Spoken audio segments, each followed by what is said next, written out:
সম্মানিত মুসল্লিনে কেরাম, আসসালামু আলাইকুম রহমতুল্লাহ। আজকেও আমরা ইনশাআল্লাহ তাআলা ফাজাইলুল আজানের ফজিলত সম্পর্কে আলোচনা করব। আল্লাহ রাব্বুল আলামিন বলার, বুঝার এবং আমল করার তৌফিক দান করুক, আমিন। আমরা গত জুমাতে আজানের মর্ম কী এবং আজানের কিছু ফজিলত সম্পর্কে আলোচনা করেছি। যে আজানের যে সমস্ত বাক্যগুলা রয়েছে এগুলার মধ্যে দ্বীনের সব কিছু রয়েছে। এক নম্বরে দ্বীনের মধ্যে গুরুত্বপূর্ণ দুইটি বিষয়, একটা হলো তাওহীদ এবং রেসালাতের স্বীকৃতি দেওয়া, আল্লাহু আকবার এবং আশহাদু আল্লা ইলাহা ইল্লাল্লাহ, এর মাধ্যমে আল্লাহ রাব্বুল আলামিনের তাওহীদের স্বীকৃতি দেওয়া হয়। আর ওয়াশহাদু আন্না মুহাম্মাদার রাসূলুল্লাহ, এই বাক্যের মাধ্যমে রেসালতের স্বীকৃতি দেওয়া হয়। আর হাইয়া আলাস সালাহ, এই বাক্যের মাধ্যমে যে এবাদতের যে মূল, মানুষের একজন মোমেন মুসলমানের শারীরিক এবাদতের যেটা প্রধান নামাজ, এর প্রতি আহ্বান করা হয়। আবার মানুষ দুনিয়া এবং আখেরাতে নাজাত পাওয়ার জন্য, সফলতার জন্য আহ্বান করা হয় যে হাইয়া আলাল ফালাহ, যে কল্যাণের দিকে আসো। তাইলে এইগুলো হলো এই বাক্যগুলো যদি কোনো একজন ব্যক্তি করে অন্তর থেকে দৃঢ় বিশ্বাস করে যদি পাঠ করে, তাহলে ওই ব্যক্তি যে একজন মুসলমান, এইটা একটা বড় দলিল। যা হোক, আমরা আজকেও আজানের ফজিলতের কয়েকটি হাদিস শরীফ আমরা আলোচনা করব। একটা ফজিলত হলো, যিনি মুয়াজ্জিন হবেন পরকালে ওই ব্যক্তির ঘাড় কি হবে? উঁচা হবে। অন্য হাদিস শরীফে আছে, হাসরের ময়দানে যাহারা উঠবে তাহাদের ঈমান এবং আমলের অনুসারী উঠব। যতটুকু ঈমান এবং যেতটুকু আমল করেছে ওই সুরতে হাসরের ময়দানে উঠবে। তো এই আজান, এইটা একটা এবাদত।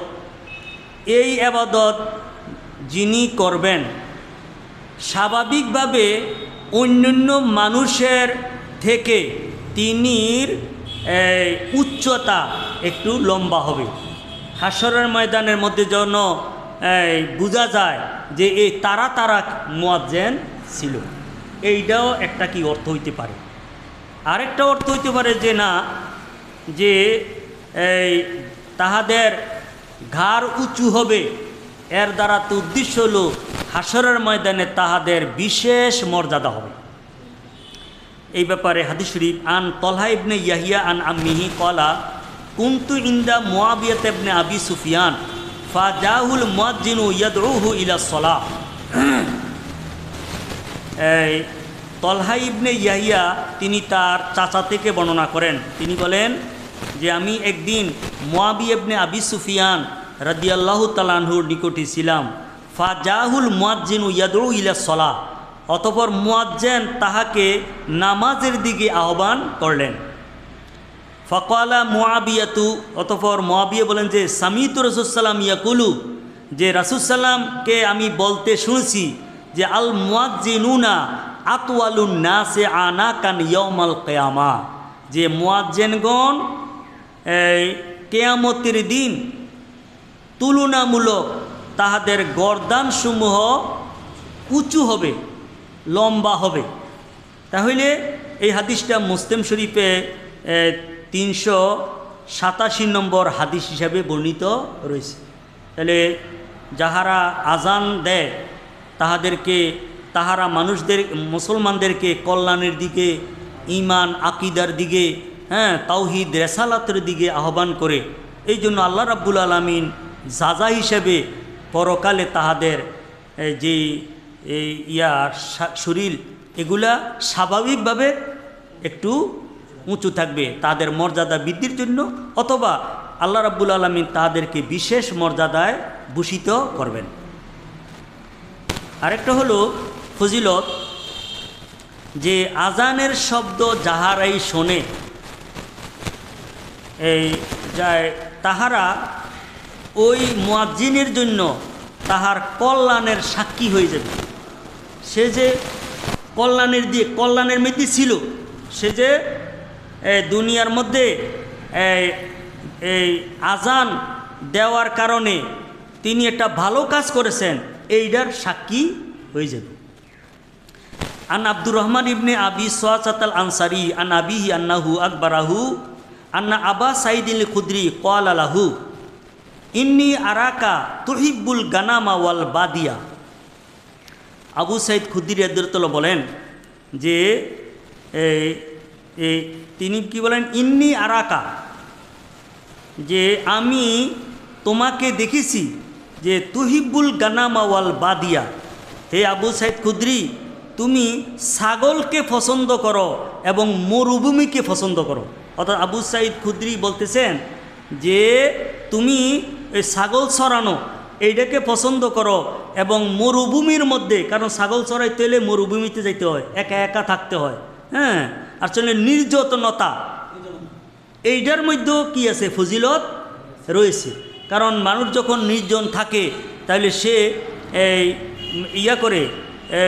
আল্লাহ রাব্বুল আলামিনের সম্পর্কে, পরকাল সম্পর্কে ধ্যান ধারণা মুরাকাবা মুশাহেদা করতে পারে। এই জন্য দেখে গেছে আল্লাহর ওলিরা তাহাদের রেয়াজত এই জঙ্গলার মধ্যে, পাহাড়ের চূড়ায় নির্জনে তাহারা করেছেন। আর ফাইজা কুন্তাফি গানামেকা আও বাদিয়াতেকা ফাজান্তা বিসলাতে ফারফা সাউতাকা বিন্নাদা ফাইন্নাহু লা ইয়াসমাউ মাদা সাউতিল মুয়াজ্জিনি জিন্নুন ওয়ালা ইনসুন ওয়ালা শাইউন ইল্লা শাহিদা লাহু ইয়াউমাল কিয়ামা। তো তিনি বলছেন যে তুমি যখন ইয়ার মধ্যে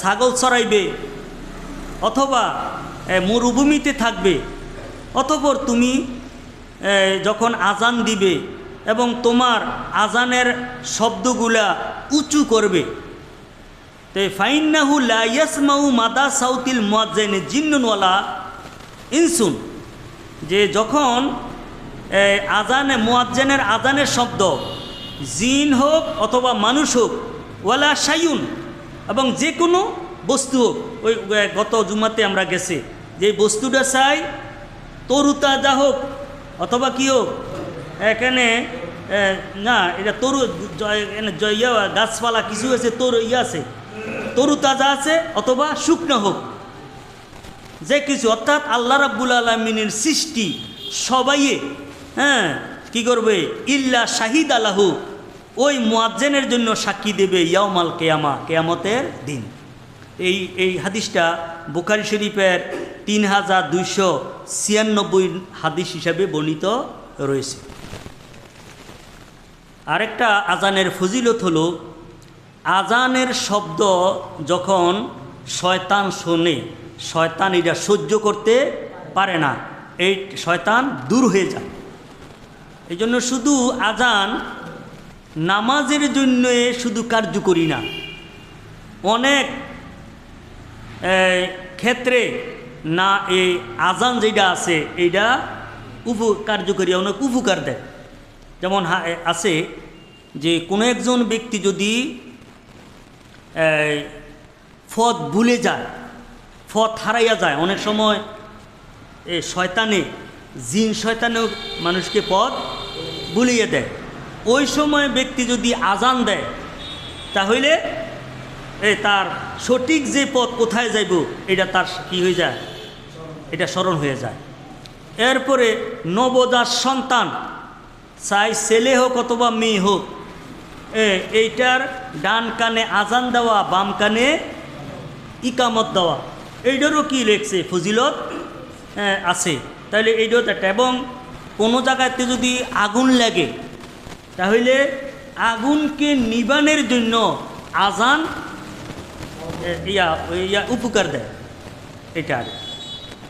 এই জন্য এখানে আজানের যদি লাগে তুফান, তুফান যদি হয়, হাওয়া বেশি হয়, এগুলোকে করার জন্য, ঠান্ডা করার জন্য, এগুলো থেকে পরিত্রাণ পাওয়ার জন্য আজান এখানে কি হয়, কার্যকরী হয়। এবং কোনো কিতাবে আলা হজরত আজিমুল বরকত একটা কিতাবে লেখছেন যে দাফন করার পরে আজানের ব্যাপারে, এবং ফতুয়ে স্বামীর মধ্যে লেখছে এইটা হইল দ্বিতীয় জন্ম। দুনিয়ার মধ্যে প্রথম জন্মের পরে তাহার কি দেওয়া হয়, আজান দেওয়া হয়। তাহলে কবরের মধ্যে যখন ব্যক্তিকে দাফন করার পরে সে তো আবার পুনরায় জীবিত হয়। তাহলে এটা কি, এটা দ্বিতীয় জন্ম। ওইখানেও কিন্তু শয়তান কবরের মধ্যে কি করে, শয়তান পথভ্রষ্ট করতে চায় মুমিন মুসলমানকে। তাইলে ওই আজান যেটা আছে এটা কি হয়, এটাও ব্যক্তি যিনি কবরবাসী তাহার জন্য এটা উপকারে দেয় আর। আচ্ছা, ঠিক আছে। তো মোট কথা, আজানের মাধ্যমে শয়তান দূর হয়ে যায়। যেমন হাদিসানা আবি হুরায়রা কল কলা রাসূল সাল্লাম ইজা নুদিয়া বিসসালাতে আদবারা শাইতানু, যে যখন নামাজের আজান দেওয়া হয় শয়তান পৃষ্ঠ প্রদর্শন করে, অর্থাৎ পালিয়ে যায়। ওয়ালাহু দোরাতুন, যে পালিয়ে যায় এমনভাবে তাহার জন্য হয় বাতকর্ম, সে তার পিছনের রাস্তা দিয়ে বড় আওয়াজ কি বের করতে চায়, হাত্তা লা ইয়াসমাত তাজিনা, যেন সে আজান শুনতে না পায়। অর্থাৎ এইটা আজানটা তার শয়তানের জন্য খুবই অসহ্যের একটা যন্ত্রণার একটা কি হয়ে যায়, কারণ হয়ে যায়। ফাইজা কাজাল আজ নেদা আকবালা, আবার আজান যখন সমাপ্ত হয়ে যায় সে আবার আসে। ফাইজা সুব্বিবা বিসসালাতে আদবারা, অতঃপর আজানের পরে যখন একামত দেওয়া হয় ওই সময়ও কি শয়তান পালিয়ে যায়। ফাইজা কাজাত তাসবিবা, আর যখন একামত সমাপ্ত করে আকবালা, শয়তান আবার ফিরে আসে। হাত্তা ইয়াকতুরা মা বাইনাল মারএ ওয়া নাফসিহি, এমনকি শয়তান ব্যক্তির মাঝে একটা কি হয়ে যায়, ব্যক্তির মাঝে আড়াল হয়ে সে ত্রুটি সৃষ্টি করে। বাইনাল মারএ ওয়া নাফসি, ব্যক্তি এবং ব্যক্তির আত্মার মধ্যে, অর্থাৎ এইটা ত্রুটি সৃষ্টি করে দেয় নামাজে। ইয়াকুলু, এবং শয়তান এসে বলে যে উস্কুর কাজা ওয়া কাজা, এই নামাজি তুমি এইটা স্মরণ করো, এইটা স্মরণ করো, মালাম ইয়াকুন ইয়াসকুরু, যেইটা তার স্মরণ হইতো না, এতক্ষণ কি নাই এটা স্মরণ হয় না। কিন্তু নামাজে যখন দাঁড়ায় তাহলে ওই শয়তান তাকে ওয়াসওয়াসা দেয়, এই তুই এইটা স্মরণ কর, এইটা স্মরণ কর, যেইটা এতক্ষণ স্মরণ হয় নাই এইটা কি হয়, স্মরণ হয়। হাত্তা ইয়াজিল্লা রাজুলু লা ইয়াদরি কাম সাল্লা, যে নামাজির এমন হয়ে যায় যে সে কয় রাকাত নামাজ পড়ছে এইটা সে ভুলে যায়। আইসে কিসের জন্য, নামাজের জন্য। 2 রাকাত পড়লো না 3 রাকাত পড়লো, এইটার মধ্যে এটা কি করে দেয়, ভুলিয়ে দেয়। ওই যেইটা স্মরণ আসিল না তখন, এইটা এখন কি হইতেছে, স্মরণ হইতেছে। তো এই হাদিস শরীফের এইটাও কিন্তু বুখারী শরীফের 608 নম্বর হাদিস হিসাবে বর্ণিত রয়েছে। ইমাম আজম আবু হানিফা রাহমাতুল্লাহর কাছে এক ব্যক্তি আইসা বললেন, হুজুর আমি আমার গুপ্ত ধন মাটির মধ্যে ফুতে রাখছি, কোন জায়গার মধ্যে ফুইতে রাখছি এটা আমার স্মরণ নাই। আগের দিনে কিন্তু ওই যে কাঁচা টাকা, এই স্বর্ণ রূপার যেই মুদ্রা ছিল, এগুলো মানুষ এই মাটির নিচে ইয়ে করতো, বিভিন্ন পাত্রের মধ্যে দিয়া ফুতে রাখতো। তো এই আবু হানিফা রহমাতুল্লাহ ওই হাদিসের উপরে ইয়ে করে যে একটা কাজ করো, তুমি এই নফল নামাজের নিয়ত করো, তাহলে দেখবা যে তোমার স্মরণ হইবে। ঠিকই নামাজের যখন নিয়ত করছে, তাহলে কোন জায়গার মধ্যে রাখছে এটা কি স্মরণ হয়েছিল। হ্যাঁ, এই জন্য শয়তান এটা কী করে স্মরণ করাই দেয়। যা হোক, এখানে আরেকটা হলো আজান, এই যিনি মুয়াজ্জিন তাহার জন্য নাজাতের একটা উসিলা হয়ে যায়, এইটা একটা কি বড় ফজিলত। আন আনাস ইবনে মালিকিন কল কানা রাসূল সাল্লাম ইউগিরু ইজা তলাল ফজরু। রাসূলুল্লাহ সাল্লামের এই একটি আদতে মুস্তামাররা, অর্থাৎ চিরাচরিত একটা নিয়ম ছিল, রাসূল সাল্লাম যখন তুলুল ফজর হইতো, অর্থাৎ তুলুল ফজর কি সূর্য উঠবে এমন একটা অবস্থা যখন হইতো, ওই সময় রাসূল সাল্লাম আক্রমণ করতেন। কারণ রাত্রের বেলাতে এটা এখানে যুদ্ধেরও একটা নিয়ম আছে যে শত্রুপক্ষ যদি ঘুমাইয়া থাকে, হ্যাঁ, রাত্রের বেলা এই সময় আক্রমণ না করা, এটা কি অমানবিক? হ্যাঁ হ্যাঁ, কাপুরুষতার এটা কি লক্ষণ। এই জন্য রাসূলুল্লাহ সাল্লাম রাত্রের বেলাতে আক্রমণ করতেন না, আক্রমণ করতেন যখন কি দিন হইতো। ওয়াকানা ইয়াস্তামিউল আজান, আর রাসূল সাল্লাম ওই সুবহে সাদেকের সময়, সুবহে সাদেক এর বলে কি সুবহে কাজের, সুবহে সাদেকের সময় তো আজান দেওয়া হয় না নাকি? আরে ইয়ারে একটা হইল কি ফজরের যখন সময় হয়, হ্যাঁ, তো সময় হইলে রাসূল সাল্লাম তো তুলুল ফজর অত কি সুবহে সাদেক, সুবহে সাদেক। এখন আরেকটা হলো সুবহে কাজের, অর্থাৎ সুবহে সাদেক হলো এমনটা যেটা ফজরের সময় হয়, আর সুবহে কাজে বইল এখনও পূর্ব আকাশে যদিও ইয়া হয়েছে, বর্ষা হয়েছে, কিন্তু এখনও ফজরের সময় হয় না, হয় নাই, হ্যাঁ, এখনও রাত্রের আবা রয়েছে। এই জন্য রাসূল সাল্লাম ফজরের নামাজের সময় কি করতেন? ওয়াকানা ইয়াস্তামিউল আজান, মনোযোগ সহকারে রাসূলুল্লাহ সাল্লাম আজান শুনতেন। যারে যেই এলাকার মধ্যে আমি আক্রমণ করার জন্য এসেছি, এই এলাকার মধ্যে আজান হয় কিনা রাসূল সাল্লাম মনোযোগ সহকারে শুনতেন। ফাইন সামিয়া আজানান, যদি আজান শুনতেন, আমসাকা, রাসূল সাল্লাম আক্রমণ করা থেকে বিরত থাকতেন। ওয়াইল্লা আগারা, আর আজান যদি না শুনতেন রাসূলুল্লাহ সাল্লাম আক্রমণ করতেন। তাহলে একটা আজানটা একটা কি একটা আজানটা, হ্যাঁ না, এটা এমন একটা ইবাদত, এই ইবাদতের মাধ্যমে একটা এলাকা আক্রমণ থেকে নিরাপদ থাকে। ফাসামিয়া রাজুলান ইয়াকুলু, অতঃপর রাসূল সাল্লাম এক ব্যক্তিকে বলতে শুনলেন, আল্লাহু আকবার, আল্লাহু আকবার, আজানের ধ্বনি দিতে শুনলেন। ফাকালা রাসূল সাল্লাম বললেন যে আলাল ফিতরাহ, যে এই ব্যক্তি যখন আজানের মধ্যে আল্লাহু আকবার, আল্লাহু আকবার, আল্লাহর মহনত্ব স্বীকৃতি দিতেছে, হ্যাঁ, বর্ণনা বলতেছে, তাইলে সে ইসলামের উপরে আছে। কিসের উপরে আছে এটা? আর এটা হলো কি শেয়ারে ইসলাম, আজান এটা কি শেয়ারে ইসলাম। মুসলমান ছাড়া এই আজানের বাক্যগুলা অন্য কেহ পাঠ করে না। এই জন্য রাসূল বলছেন যে হ্যাঁ, সে কিসের উপরে? ইসলামের উপরে আছে। সুম্মা কালা, অতঃপর মুয়াজ্জিন বললেন, আশহাদু আল্লা ইলাহা ইল্লাল্লাহ, আশহাদু আল্লা ইলাহা ইল্লাল্লাহ।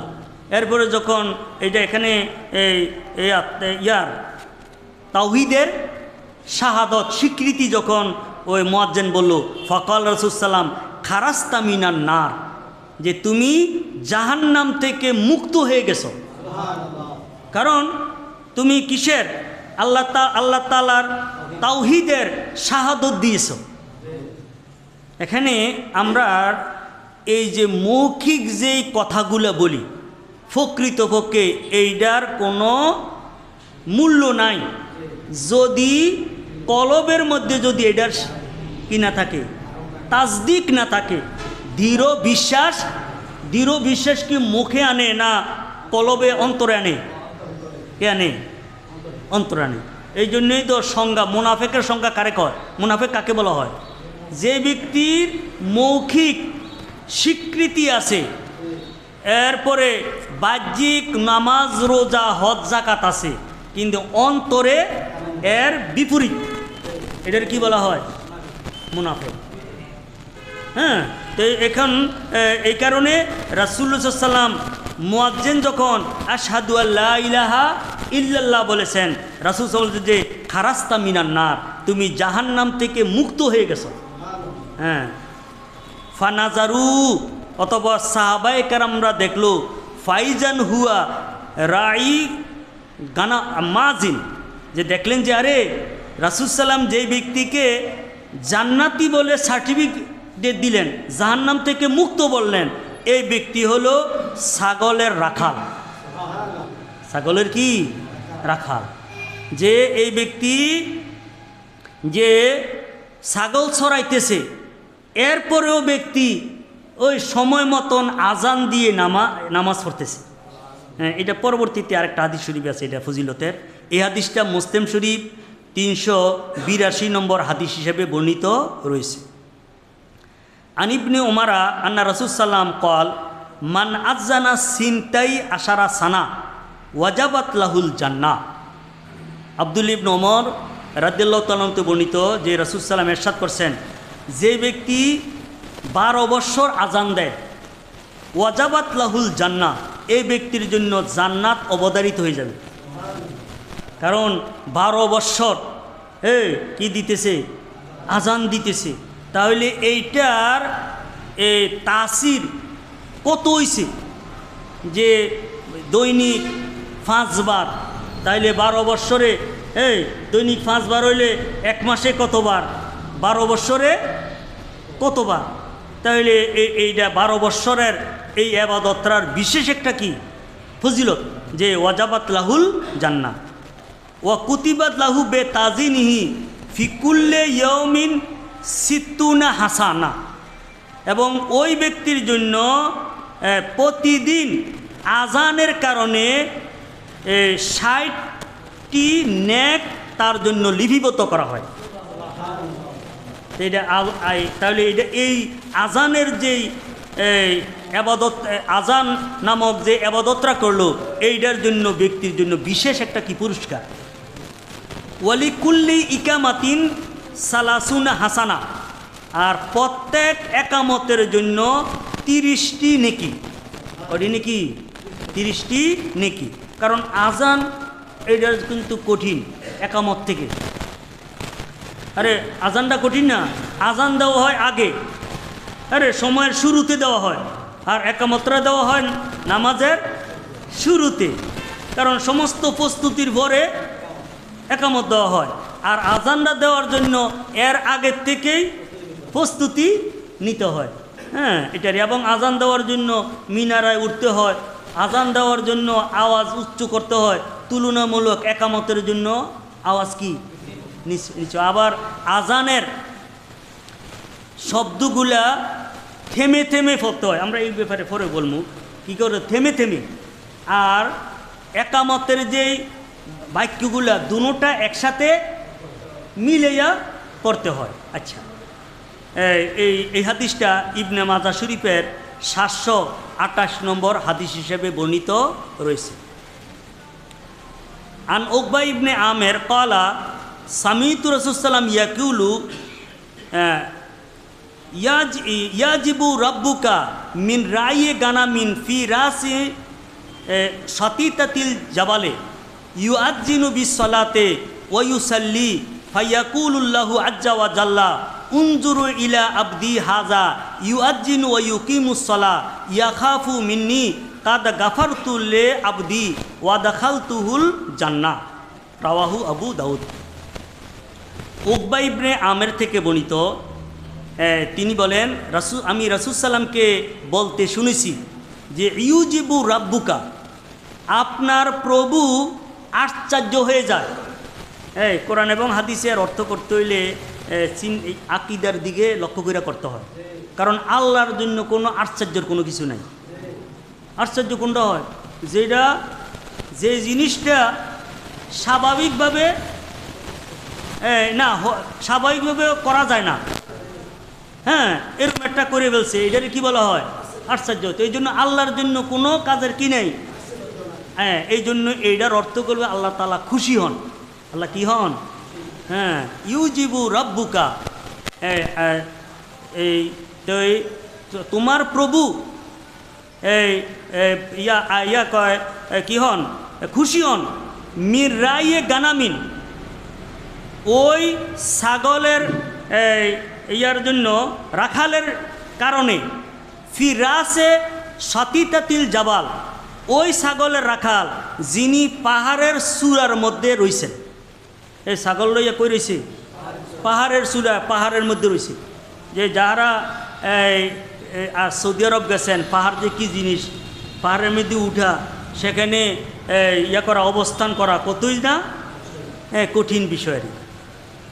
ইউআজ্জিনু বিস-সালাহ, এরপরও ব্যক্তি পাহাড়ের চূড়ার মধ্যে নামাজের জন্য আজান দেয়। এই জন্য নামাজের জন্য। এখানে আরেকটা কথা যেটারই ভুলে গেছি, এখন তো ওই যন্ত্রের মাধ্যমে আজান দেওয়ার কারণে আজানের গুরুত্বটা কমে গেছে। যে জিনিস অ্যাভেলেবল হয়ে যায় এটার দাম কমে যায়। যেমন এখন কিন্তু মনে হয় মূলার আরে গীতা না হালি 50 টাকা 60 টাকা, এখন এটার কিন্তু স্বাদও লাগে বেশি। আর যখন দেখা গেছে যে এমনও দেখা গেছে যে যখন হয় আর না বেশি হয়ে গেছি গাড়ি, মালিকে গাড়ি লইয়া বাজারও নিছে, দেখছে যে যেই টাকা বেচবো গাড়ির টাকাই হইতো না, এই জন্য ফালাইয়ে দিয়ে গেলা। এই জন্য আসলে আজানটা হওয়ার কারণে আজান এটার আওয়াজটা বাইরে গেছে গিয়া, কিন্তু আজানের যে রূপ এইটা কমে গেছে। আজানের কি নাই? রু নাই। এই জন্য কোনো একজন বাড়ির মধ্যে যদি জিন্নাতের কোনো তাসির হয়, এটা কিন্তু খুব কার্যকরী একটা আমল। ওই বাড়ির মধ্যে যদি কিছুদিন আজান দেওয়া হয়, এই জিন্নাতের যেই বদ তাসির এইটা কি হয়ে যায়? দূর হয়ে যায়। এইটা একটা কি? এইটা একটা বড় একটা আমল। যা হোক, তো রাসূল সাল্লাম বলেন যে আল্লাহ রাব্বুল আলামিন ও আল্লাহর ওই বন্দার আজানে খুশি হয়ে যান যেই বন্দা পাহাড়ের চূড়ার মধ্যে বা পাহাড়ের উঁচু জায়গার মধ্যে ব্যক্তি থাকার পরেও তিনি নামাজের জন্য আজান দেয়। ওয়ুসাল্লি, এরপরে ব্যক্তি নামাজ পড়ে। ফায়াকুলুল্লাহ আজ্জা ওয়া জাল্লা, ওই ব্যক্তির এই আমলটার কারণে আল্লাহ রাব্বুল আলামিন বলেন উনজুরু ইলা আবদি, আল্লাহ তাআলা আল্লাহর নৈকট্যবান যে সমস্ত ফেরেশতা আছে, ফেরেশতাদেরকে লক্ষ্য করে বলেন যে হে ফেরেশতারা, তোমরা আমার এই বন্দার দিকে দেখো। আবদি হাজা ইউআজ্জিনু ওয়া ইউকিমুস সালাহ, যে তিনি আজান দিতেছেন এবং নামাজ পড়তেছে। ইয়াখাফু মিন্নি, সে আমাকে ভয় করে, আমাকে ভয় করে। কাদ গাফারতু লি আবদি, অবশ্যই আমি আমার এই বান্দাকে ক্ষমা করে দিলাম। কারণ এমন জায়গার মধ্যে আজান দিতেছে, আল্লাহ রাব্বুল আলামিনের তাওহীদের ঘোষণা দিতেছে, আল্লাহর তাওহীদের স্বীকৃতি দিতেছে, রেসালতের স্বীকৃতি দিতেছে। তাহলে এটা আল্লাহ তাআলার জন্য, আল্লাহ তাআলা এই আমলটা কি করেন? বেশি পছন্দ করেন। খালতুহুল জান্নাহ, এবং আমি তাকে জান্নাতে প্রবেশ করাইব, যে এই আমলটার কারণে। এই হাদিসটা আবু দাউদ শরীফের 1030 নম্বর হাদিস হিসেবে বর্ণিত রয়েছে। আরেকটা এই ব্যাপারে আরেকটা হাদিস শরীফ আছে। সালমান আল ফারসি কলা রাসূল সাল্লাম ইজা কানা রাজুলু বে আরদিন কিয়িন ফাহানাতি সলাতু ফালিয়াতাওয়াজ্জা। সালমান আল ফারসি থেকে বর্ণিত, তিনি বলেন, সালমান ফারসি এই উম্মতে মুহাম্মদীর মধ্যে সবচেয়ে বেশি হায়াত পানেওয়ালা তিনি কি সালমান ফারসি। তিনি 250 বছর হায়াত পেয়েছেন, এবং তিনি এই 13 জন মনিব মালিকের হাত হইয়া রাসূল সাল্লামের কাছে আসছেন, এই সালমান ফারসি। এবং তিনি খুব অনেক যুদ্ধ বিগ্রহ দেখেছেন। এই জন্য ওই মদিনায় মুনাব্বারায় যখন কাফেররা আক্রমণ করতে আসলো, তো সালমান ফারসি বললেন যে হুজুর একটা কাজ করেন, যে মদিনায় মুনাব্বারার যে দিকে দিয়ে পাহাড় নাই, খালি জায়গা, এগুলোর মধ্যে আপনি খাল খনন করেন। কারণ খাল খনন করলে কী হইব, যে যারা আক্রমণকারী তারা খালটাকে ফারিয়ে দেয়। হ্যাঁ, তাহলে যখন খাল যখন ফারুইয়াইতে লইব, ওইখানে তাদেরকে আমরা আক্রমণ করব। এই সালমান ফারসি। হ্যাঁ, সালমান ফারসি কলা রাসূল সাল্লাম, তিনি বলেন, রাসূল ইরশাদ করছে, ইজা কানা রাজুল বে আরদিন কিয়িন, আল্লাহর কোন একজন বন্দা যখন হয় এমন একটা মানবশূন্য মরুভূমিতে, ফাহানাতি সলা, অতঃপর নামাজের সময় হয়, ফালিয়াতাওয়াজ্জা, অতঃপর সে যেন উযু করে, ফাইন লাম ইয়াজিদ মান, আর সে যদি পানি না পায়, ফালিয়াতায়াম্মাম, সে যেন তায়াম্মুম করে। তায়াম্মুম তো একবারে সহজ। হ্যাঁ, 2টা হাতকে মাটির মধ্যে রাখবো, রাখে একটু কি করব, ঘষা দিব। ঘষা দিলে যদি মাটি, যদি আল্লাহর তো উদ্দেশ্য আপনার সুন্দর চেহারাটাকে কালা করা না, এটা একটা আল্লাহ তাআলার একটা কি বিধান। বেশি হইলে কি করব, এমনি ঝাঁকি দিব। ঝাঁকি দেওয়ার পরে মুখমণ্ডল মুছো করব। এরপরে আরেকবার দিয়া কি করব, ডাইন হাত দিয়া বাম হাত দিয়া ডাইন হাত, এখানে ডাইন হাত দিয়া বাম হাত মুছো করে দিব। এইটা কি তায়াম্মুম একবারে। এখানে নিয়ত করতে হইব, আর 2টা অঙ্গ মুছো করতে হইব, একবারে সহজ।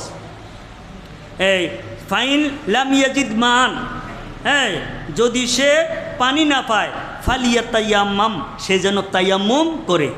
ফাইন আকামা, যখন সে আকামা সল্লা মাহু মালাকানে, সে যখন একামত দেয়, তো মরুভূমি, যেখানে কোনো মানব নাই, জনশূন্য শূন্য, তো সে যখন একামত দেয়, তাহলে তাহার সাথে নামাজ পড়বে মালাকানে, 2 জন ফেরেশতা। কারণ 2 জন দিয়া জমাতে তো পড়ব, আর একামত যখন দিছে এখন কেহ নাই, তাহলে কি করবে, আল্লাহ রাব্বুল আলামিন এই ব্যক্তির জমাতে নামাজ পড়ার সুবিধার্থে 2 জন ফেরেশতাকে আল্লাহ তাআলা নিয়োগ করে দিবেন। হ্যাঁ, ওয়াইন আযজানা সাল্লা খালফাহু মিন জুনুদিল্লাহি, আর সে যদি আজান দেয় এবং তার সাল্লা খালফাহু, তার পিছনে নামাজ পড়বে, মিন জুনুদিল্লাহি, আল্লাহ রাব্বুল আলামিনের সৈন্যবাহিনী, মা লা ইয়ারা তরফাহু, আল্লাহর সৈন্যবাহিনীর যে পার্শ্ব, এটি যে কত বেশি, এটিরে কি নাই, 2 কিনারা কোনো সে দেখবে না, এত বেশি। কোরআনে কারিমে একটা আছে, জুনুদুল্লাহি লা তুসুহা, আল্লাহর যে সৈন্যবাহিনী, এগুলা তোমরা গণ্যা বাচ্চা শেষ করতে পারবে না। মানুষের থেকে অনেক গুণ বেশি হইল জিন্নাত রয়েছে। কি আছে, জিন, ফেরেশতা আসেনি। আরে ফেরেশতা তো মুমিন ব্যক্তি আলহামদুলিল্লাহ বরকতে রহমতের ফেরেশতা আল্লাহ তাআলা সৃষ্টি করে দেন। এই মোমেন যাহারা মানুষ প্রতিটা নিঃশ্বাস দিয়ে ফালায়, প্রতিটা নিঃশ্বাস দিয়ে নেয়, এইটার মধ্যে রহমতের ফেরেস্তার সহযোগিতা রয়েছে, এমনি না। তাহলে আর এমনিও তো আল্লাহর ওলিরা, গাউসে পাক আব্দুল কাদের জিলানী রহমতুল্লাহ সিরুল আসাল কিতাবের মধ্যে লেখছেন যে রিজালুল গুয়ুব আছে। রিজালত পুরুষ অর্থাৎ ব্যক্তি, গুয়ুবত গায়েবী, আল্লাহর ওলিরা রয়েছে। এই জন্য একটা হাদিস শরীফ আছে যে কোনো একজন ব্যক্তি যদি এমন জায়গার মধ্যে বিপদ পড়ছে, এটাকে সাহায্য করার মতন কোনো ব্যক্তি নাই। তো রাসূল বলছেন যে তুলনামূলক ব্যক্তি যেন একটু উঁচা জায়গার মধ্যে দাঁড়াইয়া যখন বলে ইয়া ইবাদাল্লাহ হে আয়ুনুনি, হে আল্লাহর বান্দারা আমাকে তোমরা সাহায্য করো, তাইলে গায়েব থেকে ওই আল্লাহর যে গায়েবী বান্দা তারা তাকে সাহায্য করে। কথা বুঝছেন? যেমন এই জন্য গাউসে পাক আব্দুল কাদের জিলানী রহমতুল্লাহর একটা উপাধি হলো দস্তগীর। দস্ত অত হাত, গির অতওয়ালা, হাতওয়ালা। হাতল তো কি তিনির কারামতের হাত, এইটা এতই যে বড়, হ্যাঁ, তিনি যদি পৃথিবীর পশ্চিম প্রান্তে থাকেন আর তিনির কোনো ভক্ত যদি পৃথিবীর পূর্ব প্রান্তে থাকে, তাহলে তিনি ওইখান থেকে তাকে সাহায্য করতে পারেন। এই ক্ষমতা দিচ্ছেন কি? আল্লাহ দিলে তো আর মোল্লার কোনো মাথা কামানি করার পারছে না। হ্যাঁ, তো এই জন্য এখানে রাসূল সাল্লাম বলেন যে যদি সে আজান দিয়ে যদি নামাজ পড়ে, তাহলে তাহার পিছনে আল্লাহ তাআলার যে সৈন্য বাহিনী তারা নামাজ পড়বে, যদিও সে দেখে না। কেউ দেখান দরকার আছে নাকি? দেখলে তো আর ইমান থাকে না। তো এই জন্য মালা ইয়ারাহু তরফাহু, হ্যাঁ, এই হাদিসটা মুসান্নাফ লে আব্দুর রাজ্জাক এর 1887 নম্বর হাদিস হিসেবে বর্ণিত রয়েছে।